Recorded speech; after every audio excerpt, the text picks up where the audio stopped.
Alright, how's it going? I'm that ginger photographer. This video is going to be all about my new favourite lens and why I love it so much, and I think it's just a great lens for anybody to have in the bag. And since I got it, it's barely came off my camera in all honesty. So if you've watched any of my other videos, you know that I absolutely love to shoot wide, and I tell everybody to shoot wide as you can. I love to shoot wide because you can set a whole scene with a wide picture and you can tell a whole story just using that wide picture. You can get so many different elements into a picture, and if you need a bit of a close-up, you can just crop that wide picture in, as opposed to a zoom where obviously you can't make that picture any bigger. That's just common sense, isn't it? I don't even know why I said that. So firstly, I thought I had found everything I would ever need in a lens with this, the 24-70.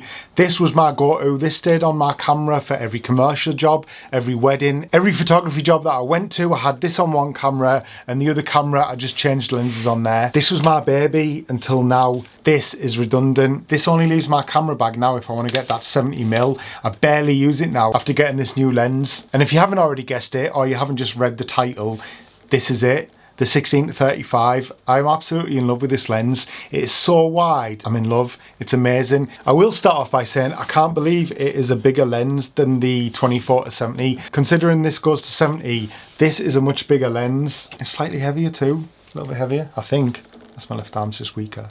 I don't know. So as I said, I'm using this 16-35 on every job that I go to now, whether it's commercial photography for like estate agents or restaurant photography. I'm using it at weddings. It's staying on my camera all day. I'm quite confident that I could use this 16-35 and shoot a full wedding on this and no other lens. The 16mm end of it is just amazing. I'm getting so much into the pictures for wedding photography, and I'm just setting a whole scene, telling the whole story. And the 35mm end of things is just perfect for getting the little detail shots, portraits if you want to get some slightly wider portraits. It's just a great lens for anybody that wants to shoot wide. As I said, I'm either shooting commercial work or wedding photography on a nearly daily basis now, and this is the lens that I'm using for practically 90% of it. I cannot recommend this lens enough if you like to shoot wide. Massive favour to ask, if you're enjoying this video, could you please just hit that like button? It'll help this video get found and it helps me out that little bit more. Thank you so much. I keep caressing it. I don't know if you've noticed, but I keep caressing it.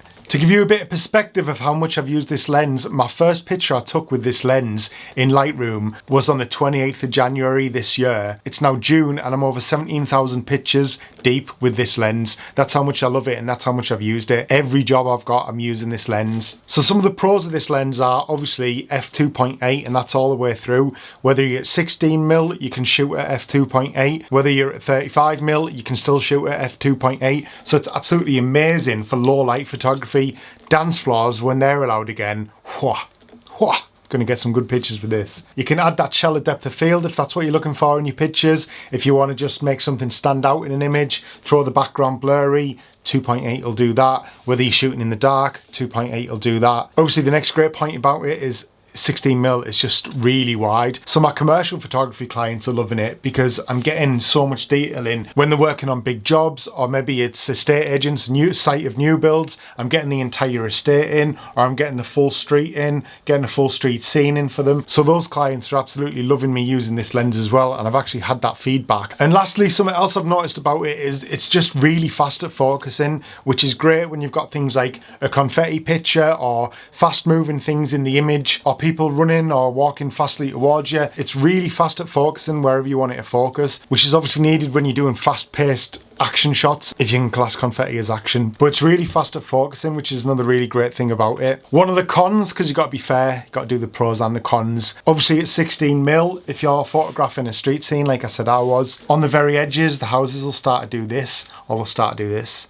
and you've just got to straighten them up a little bit in Lightroom. Personally, if you're at 16mm and you're doing things like portraits with that, it gives a kind of effect that I think looks really good on people. If it's from above or if it's from below, I think it looks really good. So I won't adjust those pictures. But for things like street scenes, if you've got an estate agent, I would straighten those up slightly because I think they need them to look a little bit better and a little bit straighter, because they're trying to sell a house. They don't want it to look wonky, basically. So I would recommend this lens to anybody who's looking at the 24mm or is already shooting on the 24mm and they're looking at getting a newer lens or another lens. I would just recommend either seeing if you can borrow one of these or have a go at one of these, because I think you'd be really impressed. And if you need to shoot at 24mm, you can just zoom it in a little bit and have the 24mm. If you like to shoot wide, I definitely think this is the lens for you. It's an absolute game changer for me. I never thought I'd use it as much as they actually do. I thought it'd be just a handy lens to have. And like I say, it doesn't come off my camera now. And I think that applies to wedding photography, commercial photography, family photography, whatever it is you're doing. If you're already shooting slightly wide and you like that kind of wide look, definitely have a go at least trying one of these, because I think you'll fall in love with it like I did. And also, I'm obviously not a landscape photographer. I haven't really done much landscape photography. I'm assuming that is a great lens for landscape photography, purely because you can get so much landscape in. Is that the point of landscape photography? Getting all the landscape in? I'm going to say it is. So if I'm wrong, correct me. But I'm assuming that this would be a great lens for landscape photography. Must be. Must be. What's the point of landscape if you're not getting it all in? Let me know your thoughts in the comments if you shoot wide or if you're looking to upgrade to the 16-35mm. And I'll see you in the next video. Love you, bye.